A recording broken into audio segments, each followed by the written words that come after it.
सहनाववतु सहनौ भुनक्तु सह वीर्यं करवावहै तेजस्विनावधीतमस्तु मा विद्विषावहै। ओ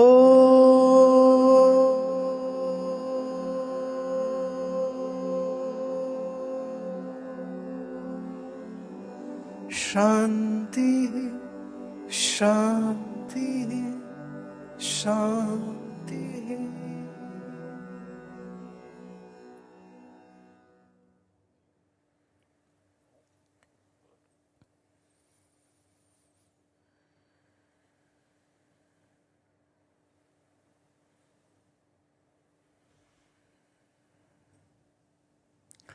शरीर अगर निरोगी होगा तो साधना संभव है, और शरीर अगर रोगी होगा तो साधना संभव नहीं। सिर्फ श्रवण करने से कुछ नहीं होता। वह श्रवण का जो विषय है वह आपके अनुभव में नहीं उतरा है।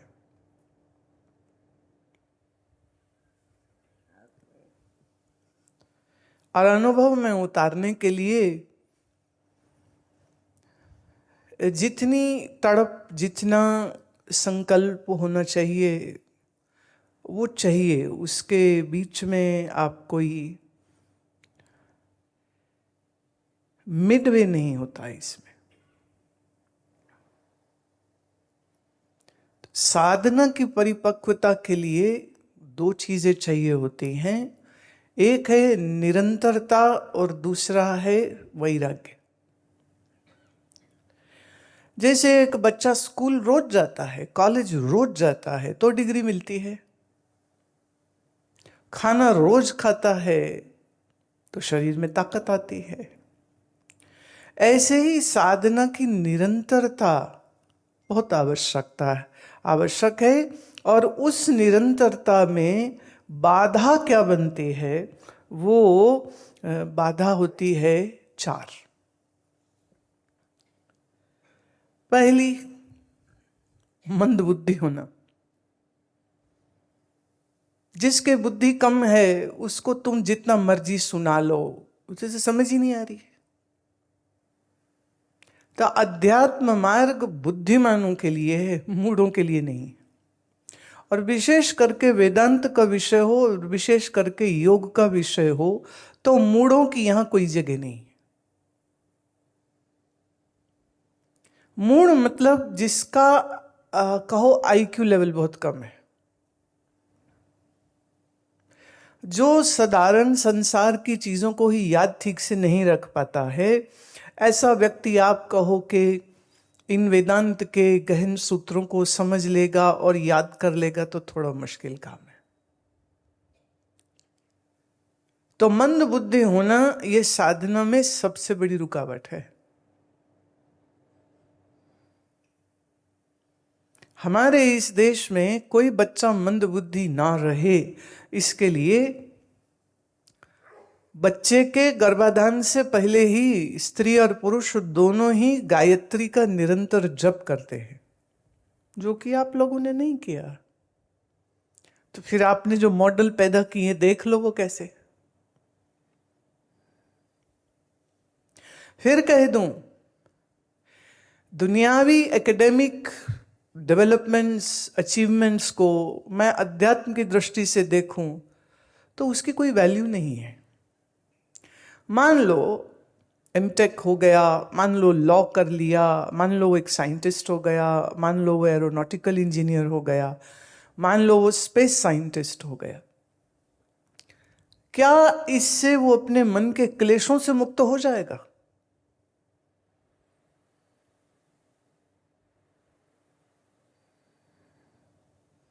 अब जो तो यहाँ आश्रम में लंबे प्रवास के लिए आए हैं वेदांत चिंतन को, और साथ में पतंजलि भी चिंतन चल रहा है, तो थोड़ी ताजी ताजी मेमोरी होगी। जिसके चित्त में पंच क्लेश है उसका चित्त शांत नहीं होता।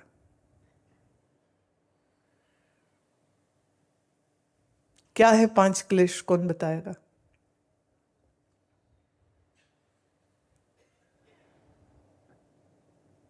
Oh, Constantine, yes.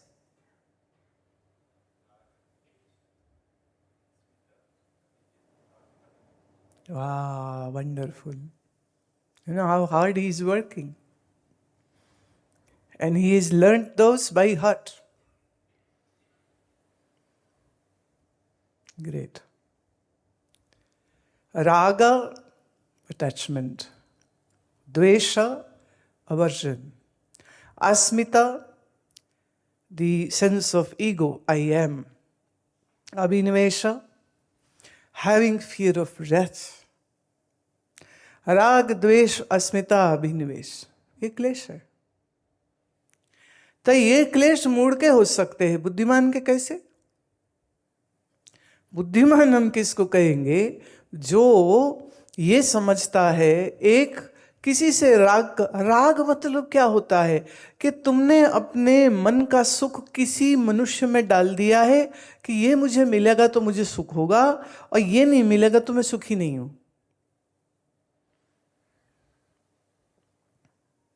Now this is an idea that I'll be happy if I am with this person, be it a boyfriend, girlfriend, father, mother, husband, children, grandchildren, a lover or whatsoever. This is raga, you have loaned out your happiness to somebody. Now that person is the owner of your happiness. Of course, this person will make you a slave to give you small pieces of happiness.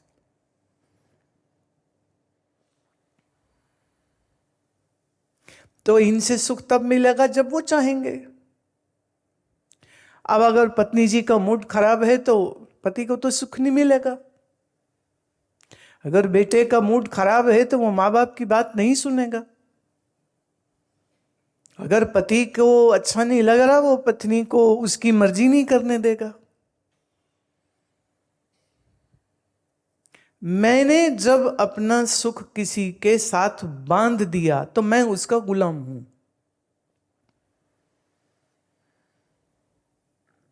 The easiest way to become a slave of any person is when you create this idea that only this person can make me happy.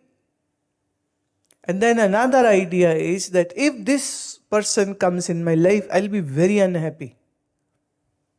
That is dvesha, aversion. अब पूरी जो शक्ति है ना वो इसी चीज में लग गई कि ये मुझे मिलता रहे राग और ये मेरे पास ना आए द्वेष। सारी ताकत सारी शक्ति बंदे की इसी में लग जाती है। कई लोग हैं जो कहते हैं ये शत्रु है मेरा, मुझे दिख गया ना तो बस मेरा खून खोल जाएगा, मैं मार दूंगा इसको, मैं लड़ पड़ूंगा, मैं झगड़ा करूंगा, मेरे मन का चैन चला जाएगा। द्वेष पाला अपने अपने चित्त में है और सजा भी उसकी आपको मिलती है। राग आप करते हैं और दुख भी आपके ही मन को मिलता है। बात कुछ भी नहीं, बात बहुत बड़ी भी है। हम साधक किसको कहते हैं? जो ऐसे राग द्वेष नहीं पाले। तो जो आज मिल रहा है बहुत बढ़िया, कल नहीं मिलेगा कोई बात नहीं। मीरा जी का पद में गाती हूं ना, करना फकीरी फिर क्या दिलगिरी, सदा मगन में रहना जी, कोई दिन खाजान कोई दिन लाडो, कोई दिन भूखम भूखा जी, कोई दिन ढोलिया कोई दिन तलाई, कोई दिन भूई पर लोटना जी। किसी से राग नहीं, किसी से द्वेष नहीं। अस्मिता माने मैं नहीं बना के रखते सब है ना। तुम देखो लोगों की जो बातचीत होती उसमें हमेशा मैं ये किया, मैं ये किया, मैंने ये बोला था, मेरे करने से हुआ, मैंने ऐसा सोचा था, मैंने ऐसी प्लानिंग करी थी, मैं घर चला रहा हूँ, मैं पैसे कमा रहा हूँ, मैं सब ठीक रख रहा हूँ, मैं नहीं करूँगा तो ये जो मैं का गान चलता रहता है। अस्मिता और हर चीज में ये मैं फंस जाती, हर चीज में व्यक्ति की बेइज्जती हो जाती, हर चीज में उसका अपमान हो, जहां उसकी मैं को सम्मान न मिले वहीं गुस्सा है वो। अस्मिता। तो मूढ़ व्यक्ति को ही ये बीमारियां होती हैं, और जो बुद्धिमान है उसको ये बीमारियां, ये क्लेश, ये मन के रोग नहीं होते। इसलिए बुद्धि का अच्छा होना बहुत बहुत आवश्यक है। जैसे कोई शरीर का मसल अभ्यास करने से मजबूत होता है, ऐसे यह हमारा मस्तिष्क भी एक मसल है की तरह है। जितना आप इसका उपयोग करेंगे उतना अच्छा होगा। आहा, उसमें आपकी खुराक का भी बड़ा अच्छा रोल होता है। इसलिए मैं बार बार बोलती हूँ कि मुट्ठी भर अखरोट, मुट्ठी भर पाइन नट, कुछ बादाम, देसी घी, कोकोनट, नारियल का तेल, कोल्ड प्रेस्ड हो तो बहुत बढ़िया। ये सब चीज़ें ऐसी हैं जो आपके मस्तिष्क को, माने जिस चीज़ में भी ओमेगा 3 है, वो सनफ्लावर सीड में भी है, पाइन नट्स में भी है, बादाम में है, तो जहाँ जहाँ पर वो ओमेगा 3 है उसका उपयोग करना, उचित मात्रा में विटामिन डी का शरीर में होना। एक मैं रिसर्च अभी देख रही थी, और वो ये है कि हैरानी होगी आपको, पर देखो हमें वेले सारा दिन ऐसे ही कार्य कुछ ना कुछ कर लेते हैं कि क्या है नई रिसर्च किस चीज़ में आ रही है। तो अब एक रिसर्च में पढ़ रही थी, लेकिन इस रिसर्च से पहले मैं कहानी एक सुनाती हूँ कि 2006 में जब पूज्य स्वामी बुआ जी यहाँ रुके, हम लोग कहीं बाहर निकलने लगे, मैंने आंखों पे चश्मा लगाया तो वो मुझे कहते, अम्मा no no no no no no. मैं चश्मे से इनको क्यों इतराज हो रहा है? खैर मैं चश्मा तो निकाल लिया। कहते no no glasses, no glasses. Okay, बात फिर आई गई हो गई, मैंने भी ध्यान नहीं दिया। फिर कुछ वर्षों बाद जैसे जैसे ये मनुष्य के शरीर का विज्ञान समझने लगे, तो ये समझ आई कि हमारी जो आंखें हैं इसमें रॉड्स एंड कोन्स, दो सिस्टम चलते। जब बहुत धूप में हम जाते हैं तो हमारी जो प्यूपिल है वो थोड़ी सी ऐसे सिकुड़ जाती, और जब हम अंधेरी जगह में जाते हैं तो ये थोड़ी फैल जाती। ये चलता रहता। जैसे कभी सिनेमा घर में जाओ, लेट एंट्री करो और अंधेरा और रखा तो कुछ नजर नहीं आता, कहाँ जाना है कहाँ जाना है। और फिर थोड़ी देर में सीढ़ी दिखने लग जाती है, फिर सब दिखने लग जाता है। तो हमारी आंखों को काम करने के लिए दिन में तेज रोशनी चाहिए, और जब आंखों पर तेज रोशनी नहीं पड़ती है तो रिसर्च ये कह रही है कि उन शरीरों में विटामिन D3 की कमी होगी, उन शरीरों के आईज में रॉड्स एंड कॉन्स ठीक से नहीं चलेंगे, सूर्य की किरणों का जो सही प्रभाव नेत्रों पर नहीं जाएगा क्योंकि काले चश्मे चढ़ा के रखे हैं, तो संभावना उन शरीरों में कैंसर की भी हो जाएगी। अजब बात। तो मैं बड़ा हंस रही थी, मैंने कहा स्वामी जी ने तब टोका था, तो अब वो क्या है योगी डिटेल नहीं देता, बोल दिया तो बोल दिया, अब सुन लो ना सुनो ना सुनो।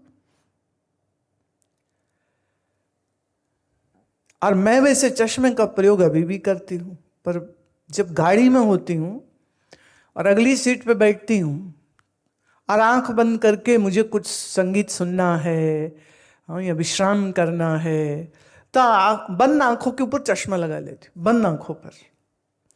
आज जब आंख खोलनी होती है तब चश्मा उतार लेते। दुनिया धूप से बचने के लिए चश्मा लगाती है, मैं आंख बंद करके तो थोड़ा अनुकूल वातावरण को देखना तो कुछ है नहीं, तो आंखों को विश्राम रहे।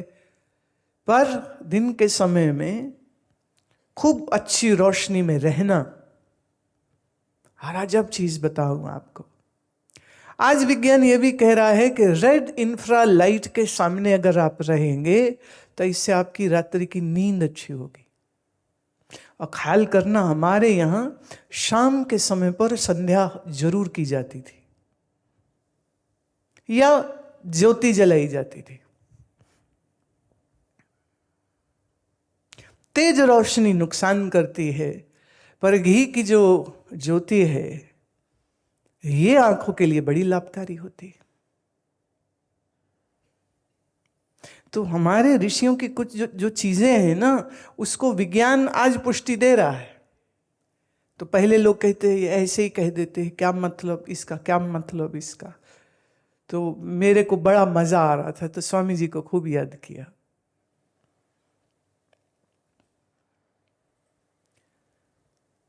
कहते धूप तेज लगती है, आंखों पे चश्मा लगाओ। रिसर्च कह रही है कि बिल्कुल मत लगाओ। मायोपिया इसलिए हो रहा है, नजदीक की नजर जो कमजोर होती है, एक तो ज्यादा स्क्रीन देखने से, कंप्यूटर के आगे बैठने से, और धूप का चश्मा लगाने से। सूर्य के साथ कोई संबंध ही नहीं रह गया। नहीं तो सुबह उठो इस तरह कि आप सूर्य उगते हुआ दर्शन कर सको, और सूर्य पर त्राटक कर सको, और नंगे पांव घास पे चल सको या मिट्टी पे चल सको। विज्ञान आज कह रहा है कि जब आप नंगे पांव जमीन पे चलते हैं, घास पे चलते हैं, गीली मिट्टी पे चलते हैं, कीचड़ में चलते हैं, तो ये आपके शरीर की अर्थिंग कर देता है।